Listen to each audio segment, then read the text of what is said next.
وانا المتخلف عقليا الوحيد تقريبا اللي ماشي في الشارع دلوقتي.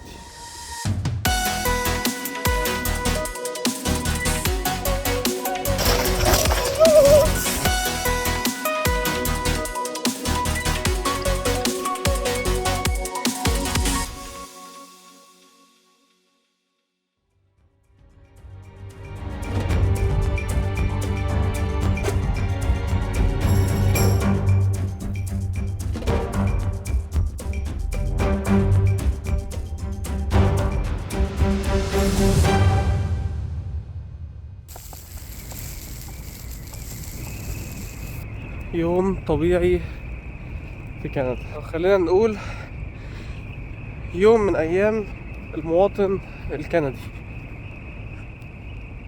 كل حاجة أبيض فأبيض، وراي أبيض، قدامي أبيض. طبعا كل الناس قاعدة في بيوتها، أنا المتخلف عقليا الوحيد تقريبا اللي ماشي في الشارع دلوقتي. لا حول ولا قوة يا رب. كتير كان بيسألني هو انتوا ازاي عايشين في الجو ده؟ إجابتي دايما كانت اتعودنا والحياة ماشية طبيعي. عربيات البلدية بتجرش التلج وترش ملح على الطرق الرئيسية. تعالوا ناخدكوا في لفة سريعة عن اللي بيحصل في يوم عاصفي زي ده. أغلب الناس بتستنى التلج ينزل عشان ياخدوا ولادهم وينزلوا يلعبوا.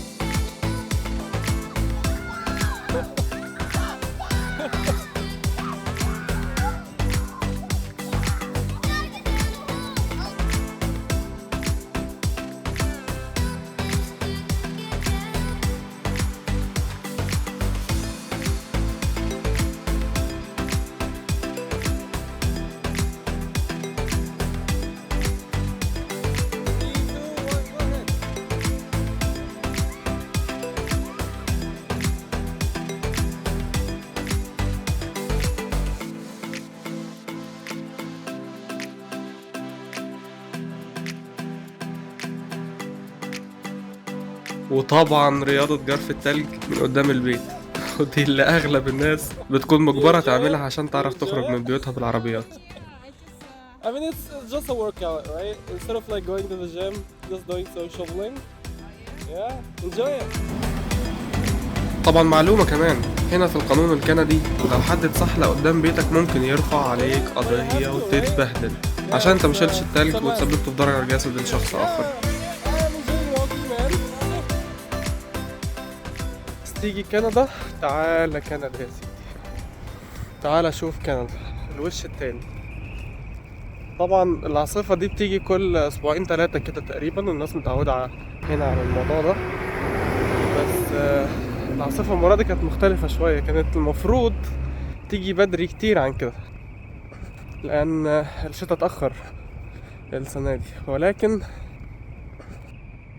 كل تأخيرة فيها خير. 20 سنتي سنو النهاردة.